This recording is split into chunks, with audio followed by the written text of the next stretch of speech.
Back to back 2 দিন sell drop. So আজকের ভিডিওটা একটু করা হবে। আমি যখন ভয়েস ওভার দিচ্ছি তখন ঘড়িতে বাজে রাত 3টা বেজে 20 মিনিট, বাট কিছু করার নাই। পরপর 2 দিনের সেল ড্রপ, এটা কোনোভাবেই মানতে পারতেছি না।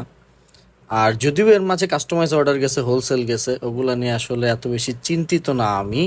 বাট জুলাই এবং আগস্টের যে ব্যাড সেল ছিল বা খারাপ টাইম গেছে, সেখান থেকে আমি সব থেকে বড় যে রিয়েলাইজেশনটা পাইছি যে আমাকে কন্টেন্ট মেক করতে হবে এবং সেটা কাস্টমারের কাছে পৌঁছে দিতে হবে।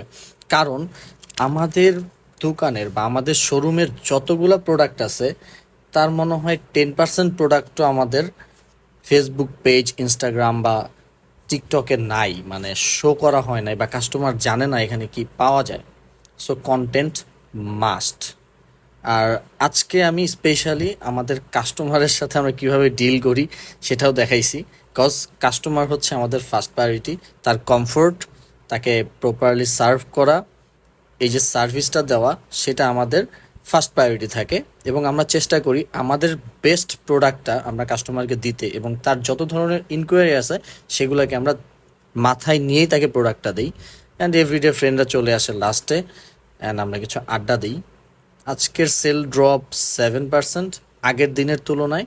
যদিও এটা আমাদের স্বাভাবিক সেলের তুলনায় এখনও আপ আছে, মানে আমাদের যে এক্সপেক্টেড সেল থাকে প্রত্যেক দিনের সেখানের তুলনায় বেশি আছে, বাট স্টিল কম আছে। আর সব থেকে স্যাড পার্ট হচ্ছে আমরা এখনও আমাদের প্রোডাক্টগুলোকে অনলাইনে মার্কেটিং করতে পারি নাই।